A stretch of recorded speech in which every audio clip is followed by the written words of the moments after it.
Bismillahirrahmanirrahim. Assalamualaikum warahmatullahi wabarakatuh. Teman-teman sekalian, alhamdulillah hari ini kita bertemu kembali, insya Allah melanjutkan ya, mata kuliah HI dalam perspektif Islam, yang sekarang kita akan membahas tentang diplomasi dalam perspektif Islam. Jadi sekarang ini kalau kita lihat, dunia Islam ini terdiri dari 50 negara lebih. Ya, yang dimaksud dengan negara Islam tadi, yang secara geografis, wilayah mereka ini mengklaim atau diklaim wilayahnya ini mempunyai 16% dari wilayah di dunia ini. Bahkan dari jumlah Muslim di dunia itu sekarang sekitar 1,91 miliar dari lebih dari 7,5 miliar penduduk di muka bumi. Artinya sekitar 23% dari penduduk di muka bumi mereka itu adalah Muslim. Pada tahun 93 dalam sebuah kuliah yang disampaikan, maka Pangeran Charles beliau pernah menyampaikan pandangannya tentang Islam, yang mana kata dia Islam itu adalah bagian dari masa lalu kita dan bagian dari masa kini kita. Ya, karena kita tahu ya, Islam itu punya pengaruh besar terhadap peradaban Eropa. Kemudian sekarang ini kalau teman-teman datang ke Inggris, maka teman-teman juga akan melihat bagaimana perkembangan Islam yang luar biasa. Bahkan ada daerah-daerah yang warna Islamnya itu sangat kental, ya, seperti misalnya Birmingham. Nah, dia mengatakan Islam adalah masa lalu kita dan Islam adalah bagian dari kehidupan kita sekarang. Dan ini berada pada setiap aktivitas atau urusan kemanusiaan. Islam telah membantu kita ya untuk membentuk masyarakat modern Eropa. Ya, Islam ini adalah bagian dari warisan kita. Dan lebih dari itu, Islam can teach us today a way of understanding and living in the world. Ya, jadi kata Pangeran Charles, Islam itu mengajarkan kepada kita hari ini bagaimana memahami dan hidup di muka bumi. Nah, teman-teman sekalian, jadi Islam ini dunia Islam ini sudah sangat besar, sudah sangat luas. Dan dalam kaitannya dengan diplomasi, maka Islam sebenarnya telah punya aturan, ya. Apakah kemudian aturan tadi ya antara sesama negara Islam atau mungkin antara Muslim dengan yang bukan Muslim. Yang jelas semangatnya sesuai dengan nama Islam sendiri, maka Islam itu adalah menebarkan keselamatan. Assalam. Ya. Jadi dalam sebuah hadis bahkan Rasulullah mengatakan al-muslim man salimal muslim min lisanihi wa yadihi. Seorang muslim itu adalah yang membuat orang lain, ya, apalagi mereka adalah Muslim, itu selamat dari lisan dan tangannya. Nah, dalam Islam, teman-teman sekalian, maka Islam tadi, ya, dia satu sisi sebagai bagian dari agama, satu sisi dia juga mengatur ya urusan dalam negara. Karena Islam tidak mengenal sekularisme, jadi tidak ada pembedaan antara moralitas dalam artian publik dengan moralitas dalam artian private. Semuanya itu diatur dalam Islam, dari perkara yang paling kecil sampai nanti perkara yang paling besar. Dan dalam Islam, ya keberadaan negara itu diakui. Nah, dalam perang misalnya, maka bagi Islam perang itu adalah untuk mempertahankan diri. Ya, jadi kita boleh menyerang balik. Ya, kalau ada kemudian musuh yang menyerang, boleh kita kemudian melawan. Bahkan justru harus kita melawan. Ya, but not to initiate the hostilities, tapi tidak kemudian dengan melakukan inisiasi permusuhan. Bukan kita yang mencari musuh. Ya, maka dalam Islam seorang Muslim itu dilarang untuk tiba-tiba ya itu mendeklarasikan perang, ya, tanpa kemudian ya mempertimbangkan ya berbagai upaya damai, atau kemudian tiba-tiba berusaha untuk menguasai tempat lain. Kalaupun ada peperangan, maka perang itu bukan bersifat ofensif, tapi perang dalam Islam itu adalah bersifat defensif. Ya, orang Padang mereka mengatakan musuh tidak akan dicari, katamu pantang berlari. Jadi itu yang diajarkan dalam Islam. Nah, teman-teman sekalian, selain itu juga ketika misalnya terjadi peperangan, Islam juga punya aturan, tidak boleh kemudian memerangi mereka yang belum pernah mendengar tentang Islam. Ya, atau mungkin ya orang-orang non-muslim yang mereka ya kemudian mau membayar pajak, ya alias mereka adalah kafir dhimmi. Oleh karena itu diplomasi perannya ini sangat penting supaya kemudian perang tadi itu bisa dicegah, ya.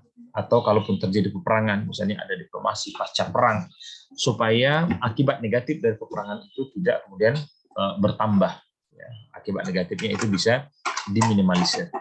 Nah, inilah ya beberapa prinsip penting dalam Islam. Ya, perang itu adalah untuk self defense, untuk pertahanan diri, untuk melindungi orang-orang yang lemah, ya, atau mungkin untuk menyelesaikan pemberontakan. Jadi bukan bersifat ofensif. Ya. Maka dalam Islam tadi, kalau ada masalah, misalnya sangat direkomendasikan kemudian kalau masalah tadi itu diselesaikan dengan cara damai, dengan cara mediasi. Ya, apalagi kalau kemudian ya konflik, perselisihan itu muncul antara sesama kelompok Islam. Ya, jadi jangan sampai kemudian ada sedikit perselisihan itu langsung berusaha melakukan perang yang bersifat agresif. Ya, jangan bersifat agresif. Ya, dan ini sesuai dengan hadis Rasulullah yang mana kata beliau, siapapun di antara kalian membawa senjata, ya, dan senjata ini membuat orang takut, ya, karena senjata yang dia bawa, maka is not one of us. Orang ini laisa minni, bukan termasuk dari golongan. Ya, makanya termasuk dalam Islam yang diatur adab membawa senjata. Kalaupun membawa senjata, maka tidak boleh kemudian senjata tadi dalam keadaan terbuka. Dan selain itu, teman-teman sekalian, Rasulullah SAW itu juga melarang ada jual beli senjata, ya, pada masa ya mungkin ada perselisihan atau mungkin pada masa damai, ya. Kenapa? Karena jual beli ya persenjataan dalam suasana seperti ini ya akan kemudian menyebabkan ada permusuhan yang lebih besar lagi. Bahkan ada orang-orang yang mereka akan mengambil keuntungan. Ya. Aturan dalam Islam, ya, teman-teman sekalian, ya ini bersikap atau bersifat universal. Ya. Islam itu memperlakukan orang tanpa membedakan warna kulit mereka, gender mereka, nationality, keyakinan mereka. Karena dalam Islam, ya kedaulatan manusia ya, ini menjadi sesuatu yang sangat penting. Ya. Dan Islam tadi adalah agama yang sangat musawwah, ya, menghargai persamaan. Nah, berkaitan dengan diplomasi dalam Islam, sebenarnya ya untuk lebih jelasnya kita bisa melihat ya bagaimana kemudian keadaan diplomasi sebelum Islam. Jadi dulu sebelum datang Islam di tengah masyarakat Arab, teman-teman sekalian, mereka itu punya spirit adventure, ya, jiwa petualangan. Ya, makanya sering sekali kemudian orang-orang Arab dulu mereka berkelahi antara satu dengan yang lainnya. Ya, kadang berkelahi memang untuk adventure atau kadang mereka berkelahi itu karena revenge, ya, karena mereka balas dendam. Dan tradisi ini itu berlangsung ya seakan-akan suatu warisan ya dalam periode yang lama. Ya. Dan biasanya peperangan tadi terjadi karena beberapa alasan. Mungkin misalnya karena mereka berusaha untuk melindungi para wanita, melindungi para anak-anak, atau mungkin ternak mereka, atau berbagai kebutuhan hidup mereka, atau mungkin ladang-ladang yang mereka miliki. Menurut Ibnu Khaldun, teman-teman sekalian, jadi hubungan antara suku, ya, antara tribes pada waktu itu seringkali kemudian diwarnai oleh peperangan karena semangat berkompetisi, ya, karena upaya misalnya untuk mempertahankan padang rumput atau mungkin persediaan air, ya, dan ada juga keinginan bagi mereka tadi untuk menjadi pemimpin ya dalam suku mereka. Jadi suasananya adalah suasana yang sangat kompetitif. Dan sebelum Islam datang di tengah masyarakat Quraisy misalnya, mereka juga waktu itu sudah punya duta besar, ya, mereka sering mengirim utusan, ya, apalagi habis terjadi peperangan, biasanya Suhail ya bin Amr atau Umar bin Khattab. Ya, Umar bin Khattab kan masuk dalam Islam ya, itu usia 27 tahun atau 26 tahun. 27 tahun ya. Ya 27 tahun. Berarti sebelum 27 tahun Umar bin Khattab itu sudah menjadi seorang ambassador, ya, seorang utusan ketika terjadi peperangan, selesai peperangan tadi, ya upaya damai tadi itu kemudian diselesaikan oleh Umar bin Khattab. Ya. Ini adalah model diplomasi yang berkembang di tengah masyarakat Arab ya sebelum datangnya Islam, yang sangat dipengaruhi oleh hubungan kineologi dan begitu juga dengan status ya sosial mereka dalam suku-suku mereka tadi. Jadi orang-orang yang terhormat, orang-orang yang secara fisiknya kuat, karena bisa jadi ketika terjadi diplomasi maka kemudian justru ya terjadi peperangan kembali. Makanya Umar bin Khattab sebagai sosok yang sangat kuat tadi ya, yang waktu itu dikenal sebagai preman Arab, ya, boleh kita katakan seperti itu. Ya beliau yang menjadi utusan ya, ketika menyelesaikan urusan-urusan perselisihan tadi. Nah, ketika sudah masuk Islam, teman-teman sekalian, maka diplomasi ini dilakukan sebagai upaya kalau bisa untuk menghindari terjadinya peperangan. Ya. Jadi misalnya kalau kita lihat sebelum terjadi peperangan, biasanya Rasulullah itu mengutus dulu ya ada sahabat yang diutus kepada raja ya, atau kepada pemimpin suatu kaum pada waktu itu untuk memperkenalkan mereka tentang Islam. Ya. Baru kemudian Islam ditolak. Nah, di sanalah kalau kemudian ingin dilakukan peperangan, nah itu bisa jadi kemudian terjadi peperangan.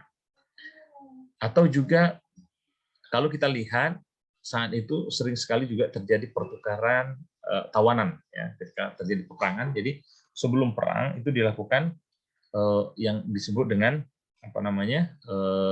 diplomasi. Jadi kalau bisa itu dihindari. Tapi kalaupun sudah terjadi peperangan, nah, misalnya dalam peperangan itu ada tawanan perang, ya, maka tetap dilakukan lagi diplomasi setelah peperangan tadi. Ya, bagaimana utusan tadi mereka melakukan negosiasi, misalnya dalam pertukaran tawanan. Ya, kemudian tradisi ini ya berkelanjutan ya, termasuk misalnya pada masa Abbasiyah, ya, tukar menukar hadiah, ya, itu mereka lakukan. Atau mungkin membuat beberapa aturan perjanjian ya dengan dunia non-Islam misalnya, itu juga mereka lakukan.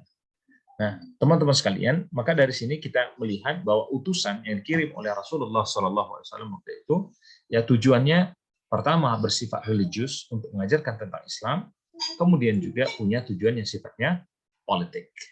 Ya, ada beberapa di antara mereka kemudian yang menerima Islam, tapi tidak sedikit juga kemudian yang menolak Islam. Ya, di antaranya misalnya Rasulullah waktu itu mengirim utusan ke Bizantium, ya, bertemu dengan Heraklius. Heraklius menolak.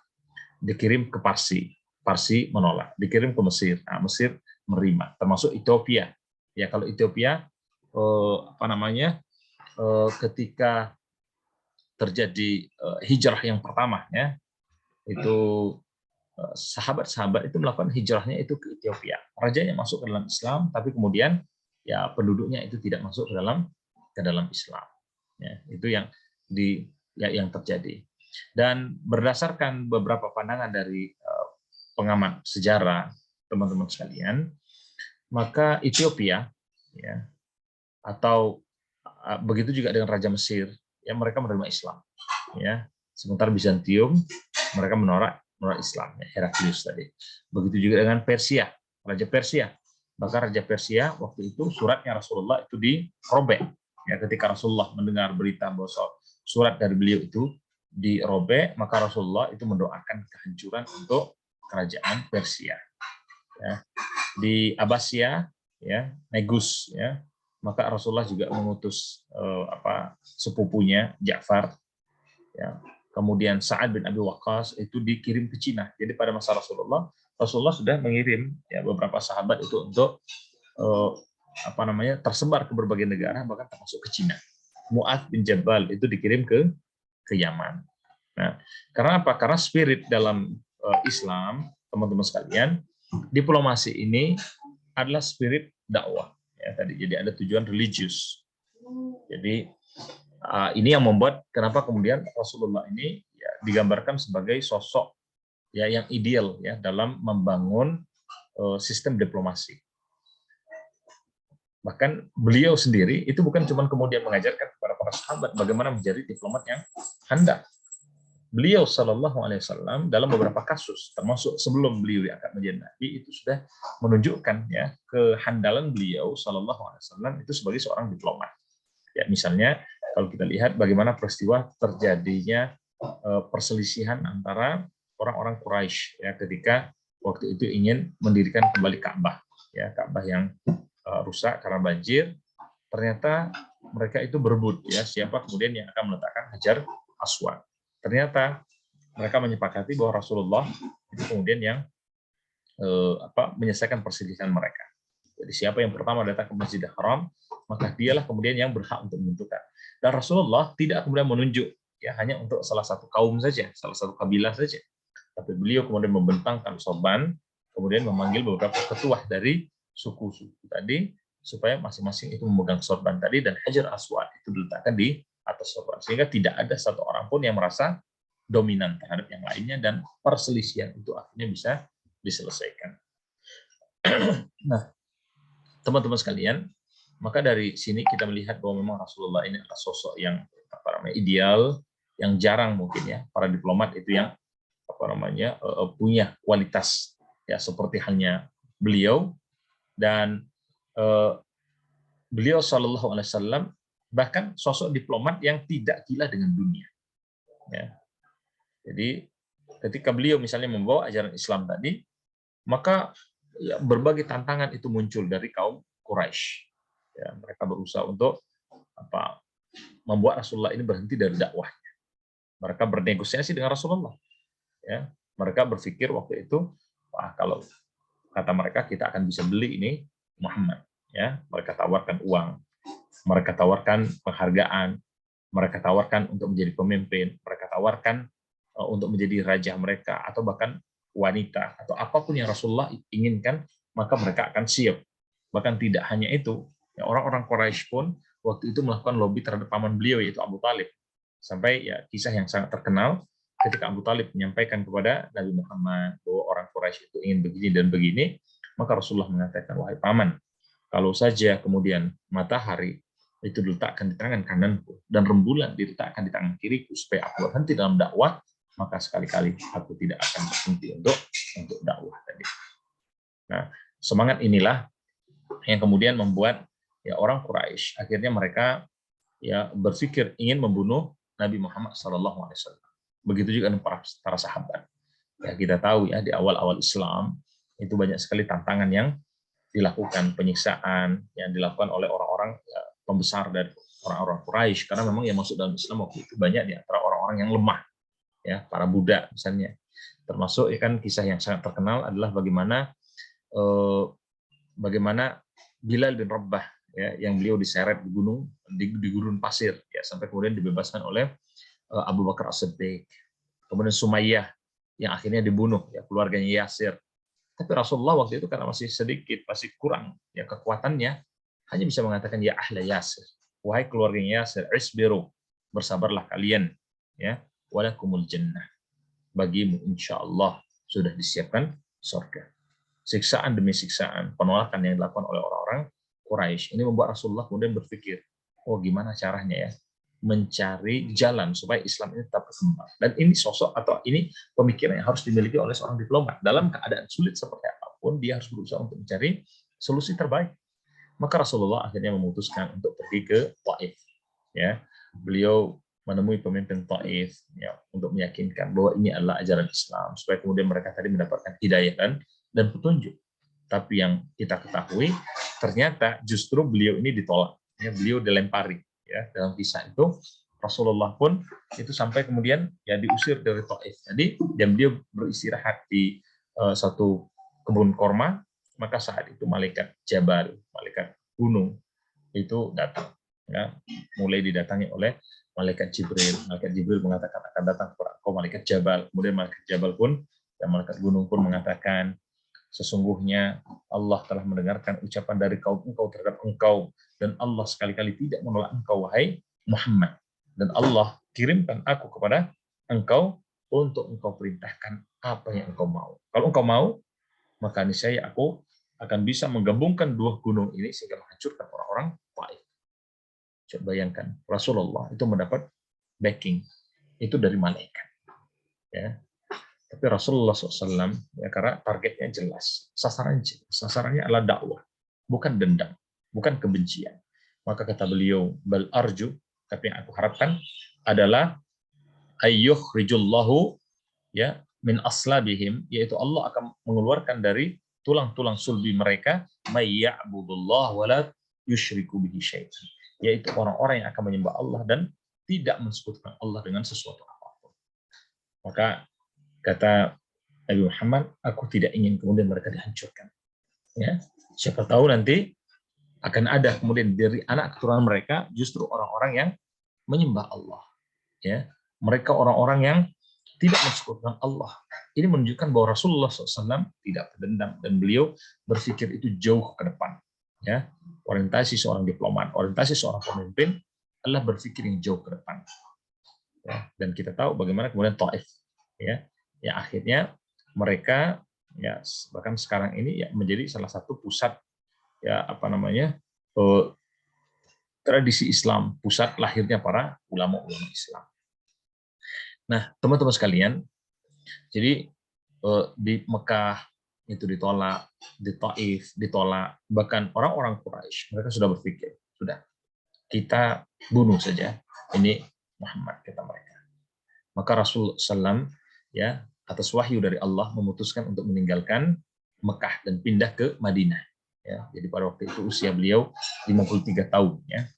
13 tahun kenabian, karena umur 40 diangkat menjadi nabi.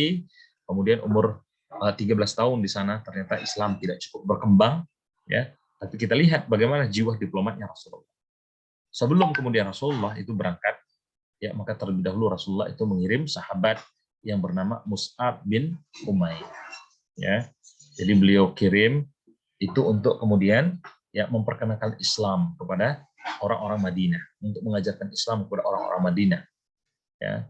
Dan setelah kemudian orang-orang Madinah kenal dengan Islam, maka dilakukanlah peristiwa Baitul Aqabah, ya, sebagaimana ya sudah kita bahas dalam pertemuan sebelumnya, ya.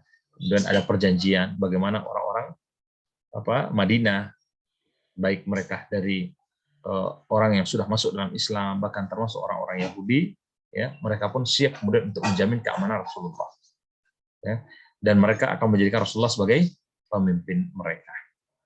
Nah, makanya di sini ya ada peristiwa negosiasi yang dilakukan oleh Rasulullah terhadap orang-orang Madinah, ya, bahkan orang-orang Yahudi tadi, mereka membuat suatu piagam, ya, persahabatan dan piagam kerjasama. Bahkan saat itu pun ya ditandatangani yang disebut dengan piagam Madinah, dibentuk suatu negara. Jadi Madinah menjadi sebuah negara yang plural, ya, negara yang tidak kemudian hanya dengan satu warna. Agama pun masyarakatnya bermacam-macam, ya, sukunya itu juga bermacam-macam. Nah, tapi mereka kemudian itu menerima ya Islam kemudian sebagai panduan atau menjadi sebagai agama resmi di Madinah. Nah, teman-teman sekalian, ini merupakan sejarah yang luar biasa. Bagaimana ternyata piagam Madinah, kalau kita perhatikan, merupakan konstitusi tertulis pertama di dunia.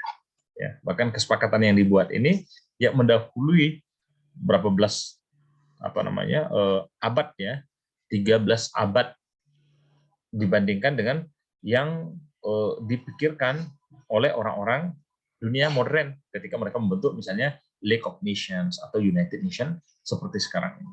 Jadi ini adalah bagaimana Rasulullah membangun diplomasi. Kemudian juga kita lihat misalnya ketika sudah di Madinah itu kan ada beberapa perjanjian, termasuk yang sangat terkenal perjanjian Hudaybiyah. Ini juga adalah diplomasi. Rasulullah tadi mengutus ada banyak sahabat termasuk Mu'az bin Jabal ke Yaman. Ini adalah bagian dari diplomasi. Dan selain Rasulullah yang secara aktif tadi mengirimkan para sahabat, tidak sedikit juga kemudian utusan dari berbagai negara lain itu yang datang kepada Rasulullah kemudian membuat kesepakatan damai, ya, dengan kaum muslimin. Ya. Dan dalam Islam ya para utusan ini disebut sebagai safir. Ya, sampai sekarang ya safir itu artinya adalah duta besar. Ya, yang dia berasal dari kata safar, berarti orang yang melakukan perjalanan. Tapi dalam makna ini, dalam makna diplomasi, yaitu mereka melakukan perjalanan itu dengan misi yang spesial. Ya. Jadi di sini kita lihat bahwa seorang safir, seorang duta besar, dia ini punya kekuatan untuk melakukan negosiasi, untuk melakukan konsiliasi, bahkan untuk membuat suatu kesepakatan, ya, kesepakatan atau mungkin aliansi.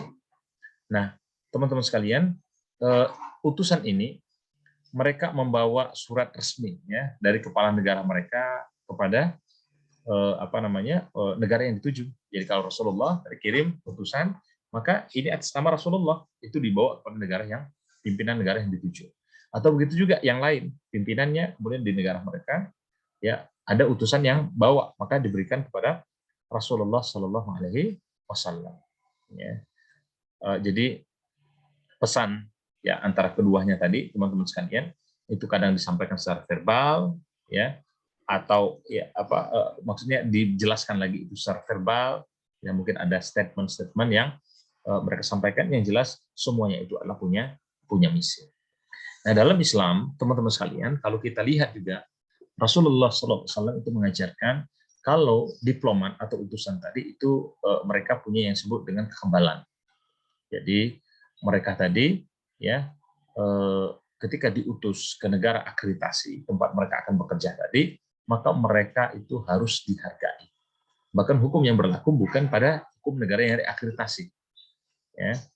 Mereka punya misalnya keleluasaan untuk melakukan ibadah mereka ketika mereka datang di tempat tadi.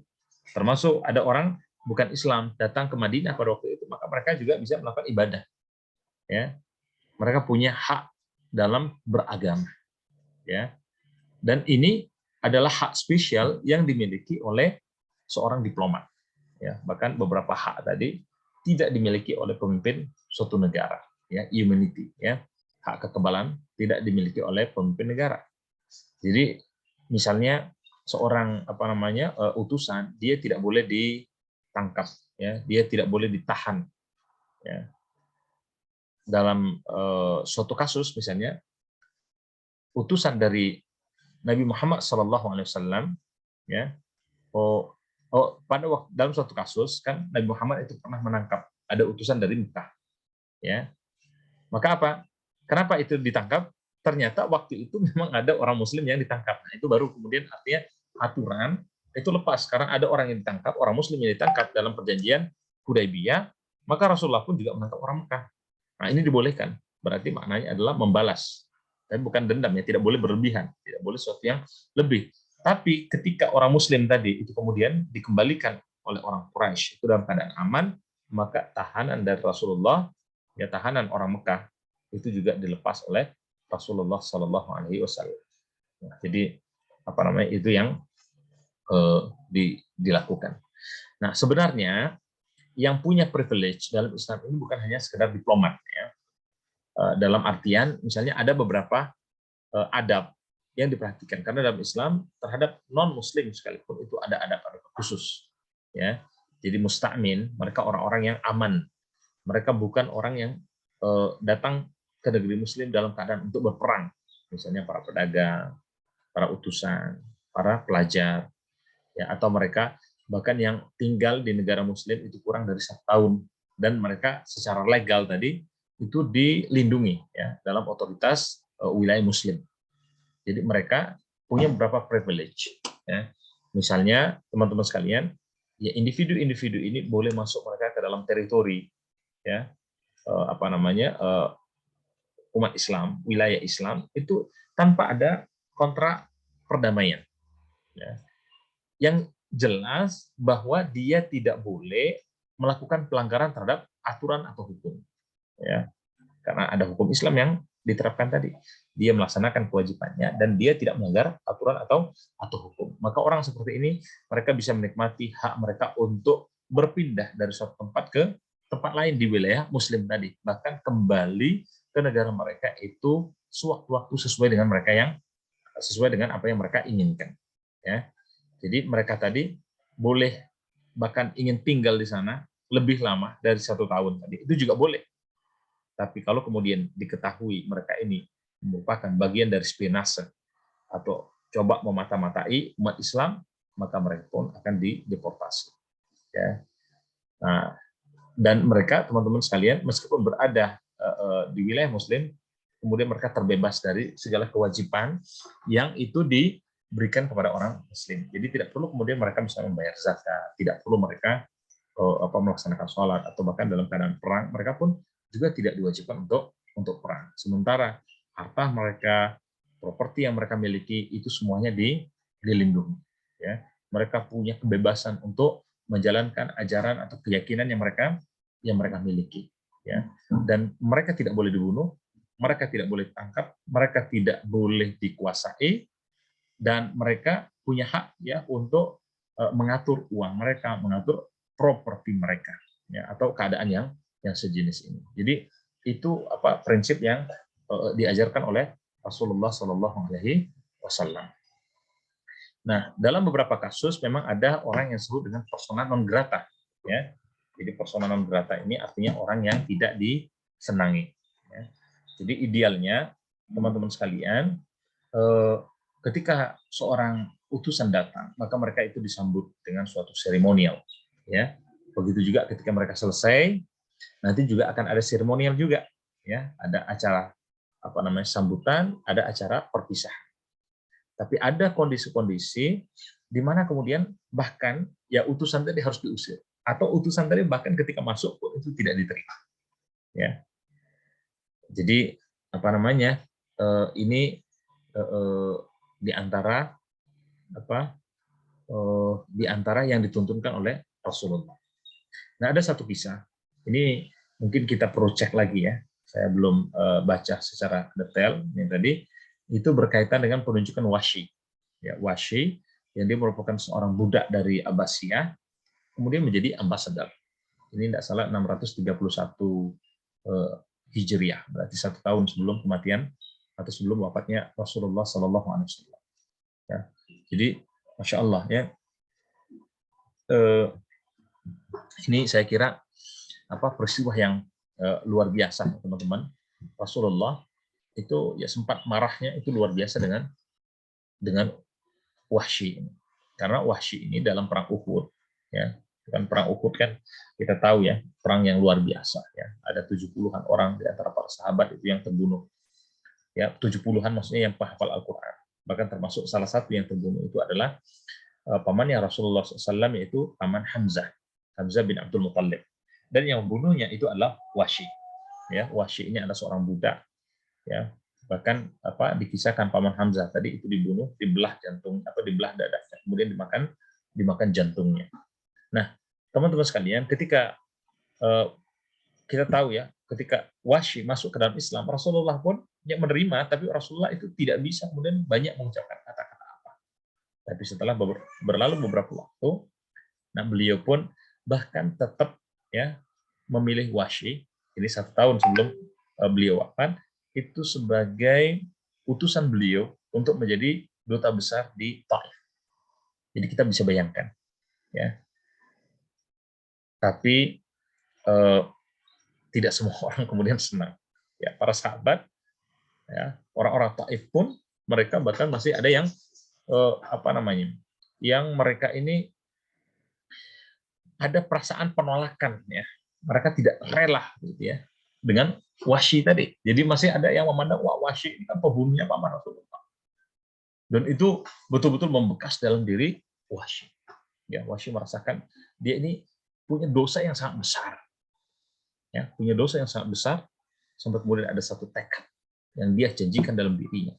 Karena dia telah membunuh orang yang paling dicintai oleh Rasulullah SAW, maka dia berusaha juga untuk membunuh orang yang paling dibenci oleh Rasulullah, atau orang yang paling memusuhi Rasulullah. Sampai kemudian dikisahkan dalam perang Yamamah ini pada masa Abu Bakar As-Siddiq, maka Wahsy lah yang itu begitu semangat dia cari terus, itu diikuti terus Musailamah Al-Kazzab, ya, seorang yang mengaku sebagai nabi sepeninggal Rasulullah SAW, dan dia pun kemudian dibunuh oleh Wahsy. Nah, jadi ini kisahnya Wahsy ya, dan beliau sempat di persona non gratakan. Nah, karena itu teman-teman sekalian, dalam Islam diatur seorang diplomat itu dia ini kan punya tugas agama. Dia haruslah orang yang terpilih.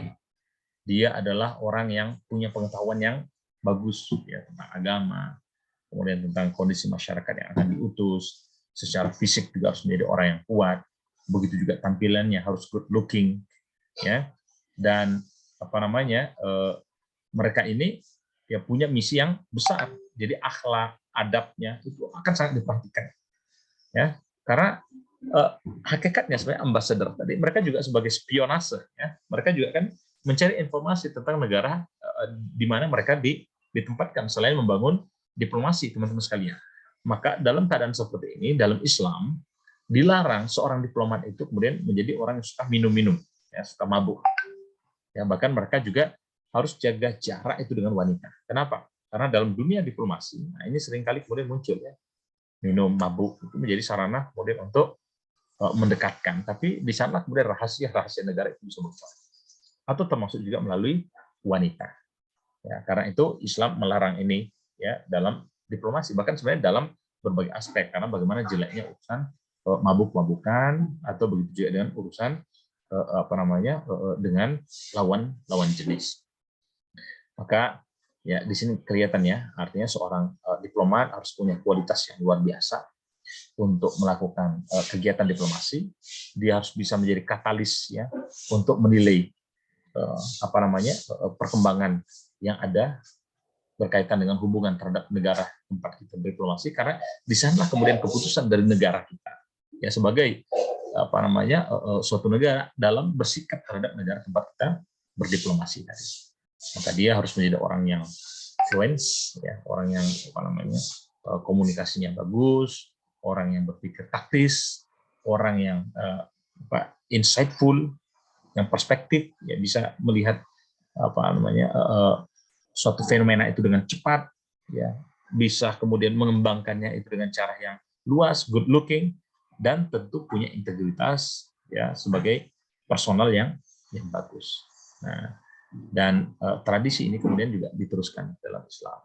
Masa Umayyah misalnya, ya, mereka, ya, apa, diplomasi berjalan, kemudian sosok diplomat itu sebagaimana tadi yang kita sampaikan, ya. Masa Abbasiyah itu juga, ya, dilakukan hal yang seperti ini, ya, termasuk tradisi tadi pertukaran misalnya tawanan perang. Nah, teman-teman sekalian, saya kira mungkin itu dulu yang bisa kita sampaikan berkaitan dengan pertemuan kita pada hari ini. Monggo mungkin ada yang ingin teman-teman diskusikan atau teman-teman tambahkan, kami persilahkan, ya. Assalamualaikum warahmatullahi wabarakatuh.